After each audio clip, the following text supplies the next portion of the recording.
ఏ పార్టీలో అయినా నెంబర్ 2 స్థానం ఉంటుంది.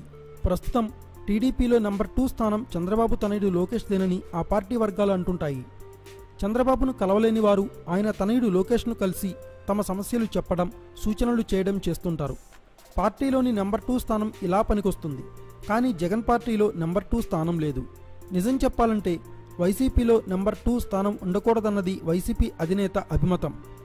అంతకుముందు పార్టీలో తనతో సమానమైన స్థాయి అనుభవిస్తుందని భావించిన తన చెల్లెలి షర్మిలను పూర్తిగా పక్కన పెట్టిన జగన్ ఆమెకు పార్టీలో నో ఎంట్రీ బోర్డు పెట్టేశారని కొందరు అంటుంటారు. అయితే జగన్ పార్టీలో నెంబర్ 2 స్థానం లేకపోవడం వల్ల జరిగే నష్టం ఇప్పుడు జగన్కు తెలిసి వస్తుందని కొందరు చెవులు కొరుక్కుంటున్నారు. అన్నింటినీ తానే చూసుకోవాల్సి వస్తుందని, తనను సపోర్ట్ చేయడానికి పార్టీలో మరో బలమైన నాయకుడు లేడని ఆయన భావిస్తున్నారని సమాచారం. ఇదే విషయాన్ని ఆయన కొందరు నేతలకు కూడా చెప్పినట్లు టాక్. దీంతో కొందరు మీ కుటుంబ సభ్యులకు కీలక బాధ్యతలు ఇస్తే బాగుంటుందని, పరోక్షంగా షర్మిలను మళ్లీ పార్టీలో యాక్టివ్ చేయాలని కోరినట్లు తెలుస్తోంది. అయితే ఇందుకు జగన్ ఒప్పుకున్నాడా లేదా అనే విషయంలో మాత్రం ఆ పార్టీ నేతలకే క్లారిటీ లేదు. మొత్తానికి షర్మిల మళ్లీ పార్టీలోకి ఎంట్రీ ఇస్తే జగన్ కంటే ఆమెకే ఎక్కువ ప్రాధాన్యత దక్కుతుందని కొందరు చెవులు కొరుక్కుంటున్నారు.